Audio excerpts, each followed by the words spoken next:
bakit ako nag-law? When I became a content, nung pandemic, nagkaroon pala kami ng COVID.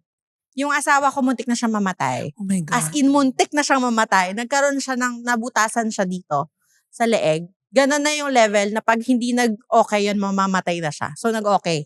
Diba? Nagka-tube siya dito. Hindi siya nakapagsalita for a few months. Kaya ako naging content creator.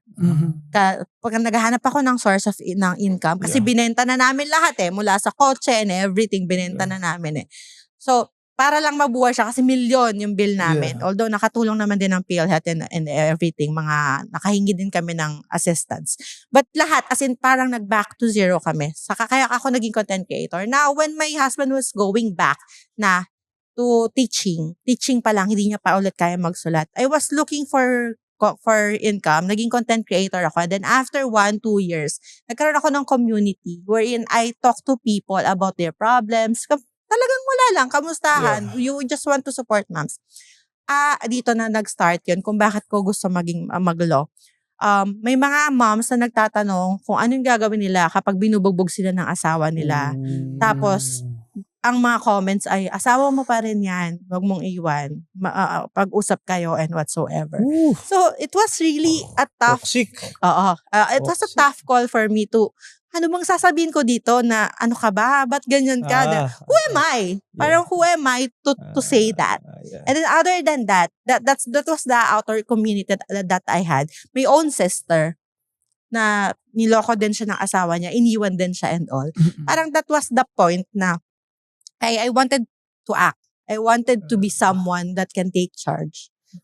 I wanted to be a lawyer. Ganon siya. Nagsimula siya sa mga ganon. So, and then I just took the leap. Nag-stem lang siya from wanting to help. Oo. Wanting to know din siguro yung law talaga when it comes to those mga domestic abuse, mga ganon, di ba? So, nanggaling siya sa ayaw mo lang may nakikitang ganon. Siyempre kasi you feel for all moms and all wives, I'm sure, di ba? So, nakaka-relate ka din. Aside from that kasi, nung bata ako, I was sexually abused multiple times. Then, so, parang na siya, nagpatong-patong. Wow. Saka ko na sabi na, I wanted to do something. I wanted to do this.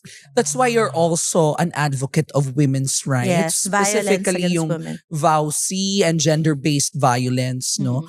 Paano ka nakakatulong sa mga biktima ng violence? So what I do or what we do is that we conduct seminars sa mga barangays, and then on certain occasions even on mommy creators, so that they can ripple what they learned.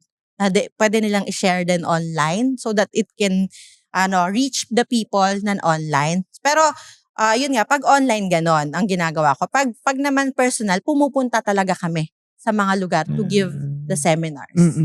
So mostly seminars, or kung may gustong magsampa ng kaso, do you give pieces of advice? Actually, kapag third year law student ka, pwede ka na maging advisor na. Kasi meron na kaming oath Meron na kaming tawag na clinical legal education oath. Nakaka-oath ko nga lang actually kasi pag second year nag-start Pag second year, barangay levels lang. Pag third year ka na, pwede ka nang mag-represent sa court. If you watch Legally Blonde, kung si Elle Woods, ni-represent niya yung niya. Basta meron kang supervising lawyer with you. So, sa mga ganon, pag meron talagang mga lumalapit sa akin, pinapapunta ko sila sa Integrated Bar of the Philippines. Which is until now meron tong chapter sa buong Pilipinas. Libre po ito. Pupunta lang po kayo sa opisina. Tapos, magpapa-advise po kayo doon. Kapag masyado mabigat ang kaso nyo, i-refer kayo. Pag kayang i-resolve within the day, i-advise na kayo agad. Doon po kami nag-OJT right now. Nice. Nakakatuwa kasi obviously content creation was a business move. This isn't a business move. This is just advocacy to na talagang you're willing to half your time from content creation to being a mom, to being a wife, to being, in law school now. Talagang hinati mo talaga. Pero talagang gusto mong gawin to. This is out of lang talaga, your interest in helping. Bale, hindi naman siya kasama sa hours ko sa OJT. Diba? But I did. I really like what I'm doing, and when people come to me na experience din daw nila itong mga abuses na to, parang lalong burn yung passion ko into sana maging lawyer na ako. Ilang years ba? 2 pa ako, 2 years pa. no? Naku, malapit na yan. 3 years. Ibig sabihin, nag-start ka 5 ako eh. 5 years yung Ngayon is your third year. Third diba? year ako. So, 2023. 2 more years. Nung nag-start ka, no? Wow. 2 more years and then you will take the bar Yes. exam. Are you able to, kasi ako tayo content creator, so we make content out of everything that we do. Are you able to mix them or hindi siya pwedeng? I mean, I don't know Feeling if ko it's nagbibigay sensitive. din siya ng mga legal advice. Pwede ka mag-content as a lawyer. Hindi pa ako lawyer, kaya As hindi a pa pwede. law. Pero meron akong community which is named She Knows Your Rights and the Laws That Protects Women and Children sa Facebook. Ganda. Nagbibigay ako doon ng mga based on the law facts. Okay. If maliit yung ari ng asawa mo, yung lalaki mong asawa, maliit yung ari niya, tapos you are psychologically hindi na-meet yung iyong needs. Sexual needs. Sexually. Because in our family code, it is important na ma-meet ng marital yung marital responsibilities mo. So, pwede mo ba yung i-file? Law, ano ba The yun? divorce? Pwede. Pwede. Hindi, walang divorce sa Philippines. Ay, Pero oo nga. pwede siyang Anal. i-anal. Yes. So, pwede yan, Chiming Choi versus CA Hirap Court of nun, Appeals, yung kaso. Ba't kinanal? Shocks. Secret lang, bro. Wag mo nang alamin, Pero bro, again, kung bakit. The reason is not because maliit yung kanyang are, but because hindi niya ma-fulfill ang kanyang marital obligation. Pero ang question ko, paano naman pag sobrang laki ng hari? Pwede mo bang... Tawa ka. Hindi, pwede mo rin bang ireklamo na Oo, sumobra ho. hindi niya Sumobra. namimit ang aking mga marital... Yun, magiging proud pa ako. Ano, Ba't kinanal? needs. Eh, kasi, bro, hindi ko naman sinasadya eh. Pero Hindi ko again, matiis. Hashtag blessed eh. ayan, so again, it was not because of the size, but it was because hindi mo, may psychological na problem na hindi kayo compatible. Yan siya. So, So, yun. ano sa tingin mo? Anong mas gusto mo dun sa dalawa? Doon na lang ako sa isa, proud pa ako. Ba't kayo naanal? Hindi ako kinaya, bro. Eh. Di ba? Kesa naman niya, ba't kayo naanal? Huwag mo na alam bro. Huwag mo na siya tanong, ha?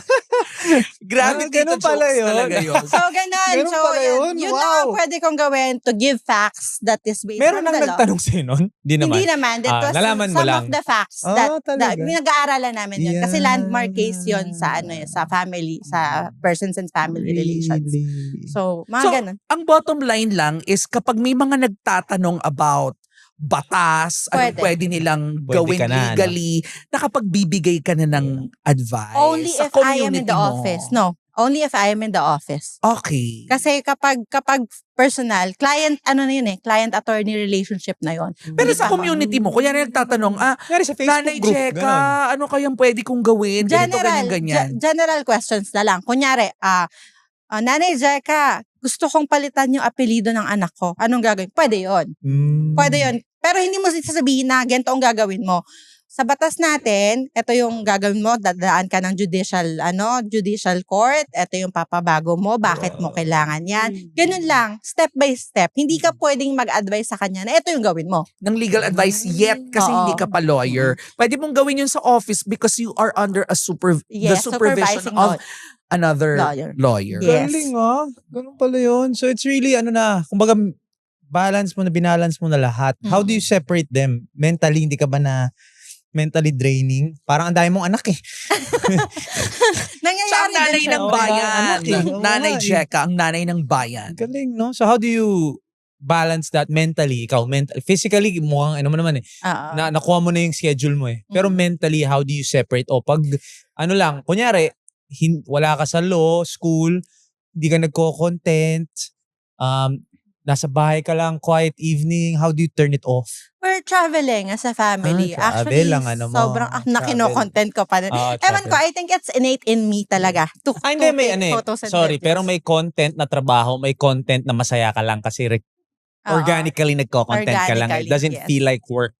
So I'm sure yun yung mga travel vlogs mo. Aside from the travel vlogs, nagpapas pa din kami. Ganyan, pag day off. Mga Yung chill wala talaga, times. Saka minsan ang sarap sa feeling yung pupunta ka sa mall na to feature a restaurant or na to feature a sale. Nang nakapajama ka lang or nakapambahay ka lang, tas kakain ka nang wala kang ayos-ayos, no one see you or Tapos know walang you. walang camera na Walang masarap, camera, gano'n. oo. Wala muna, no? Ito yung ano niya, di ba? So, Oo. yun, palagay ko, yun na yung mga rest time ko. Yes, Or yung yes, mga yes. panahon na nire-recalibrate ko yung mental load ko. Or just watching funny K-dramas, mga ganon. K-drama. Na ano yung utak natin parang nagkakaroon ng reset. Oo. True. Tsaka eto na nga, bukod nga sa law student, content Gosh. creator, mother, podcaster, Oh. abay, author din. Author. Si Miss Jeka. Yan ang gusto ko malaman. Nanay Jeka. Kasi, Paano ka ba nakapagsulat ng book? Anong naging inspiration mo to do that? Actually, yung book ko is Kumadrona. It was Kumadrona. co-authored by me and my best friend. Tapos over a breakfast buffet lang nangyari. Kumadrona. Yes, Kumadrona. Midwife. Ano to, fiction? Not. Non-fiction. Non-fiction siya. So ngayon, yung me and my best friend, we meron akong sponsored travel sa Subic. Sinama ko siya kasi naubos na yung leave ng asawa ko. So ikaw na lang, kailangan ko ng kasama. Hindi na makasama yung husband ko. So pagdating doon, sabi namin, over breakfast buffet, alam mo, puro na lang tayo pera. Gawa naman tayo ng passion. Parang ganon. Passion project niyo ito. Passion project namin siya. Sige, sulat tayo. Ang title na, nagbibiro lang kami, title natin, Kumadrona. Sige, ganun lang. As in, ganun lang siya kasimple. Kasi parang may nakita lang ako na call for manuscript. Tapos within 2 weeks, ipapasa na agad. So after namin magkita nun, nagsulat na kaming dalawa. Well, without even talking what it is about. It turned out na nagko-correlate siya. Yung sa akin kasi, it's about sexual abuse that I have experienced nung bata ako. Medyo mabigat po ito ha. Okay. Then yung best friend ko naman, ang sinulat niya naman is about emotional postpartum. Nung na-diagnose siya with postpartum, nung nanganak siya. Tapos yun, kinuwento ko yung journey ko into motherhood as well. Kinuwento niya yung journey niya into motherhood and how we met then. We met kasi before as a brand ambassador ng isang brand. Tapos dahil medyo maganda pa nga tayo nung panahon na yun, no? So, naging magkasama kami. Yung mga nasa mall, yung nagbibigay ng mga flyers, gano'n, ganito. Tapos may mga brands siya, gano'n. Na naka-heels, nagtataas ang heels. Gano'n yung mga trabaho namin before.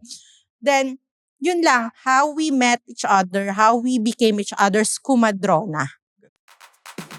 May natutunan ka bang bagong diskarte? Huwag kang matakot na sumubok. Para sa mga nanay na nag-aalinlangan, para sa mga kabataang takot mag-umpisa, at sa bawat manggagawang nagpapakapagod, para sa inyo to. Kung na-inspire ka, ipaalam mo sa amin. Mag-comment, mag-like, at i-share ang episode na to sa mga kailangan din ng push ngayon. Kita-kits sa Apple Podcasts, Spotify, at YouTube. Discarding Pinoy, powered by Converge. Sama-sama tayong lalaban sa mga aral ng buhay.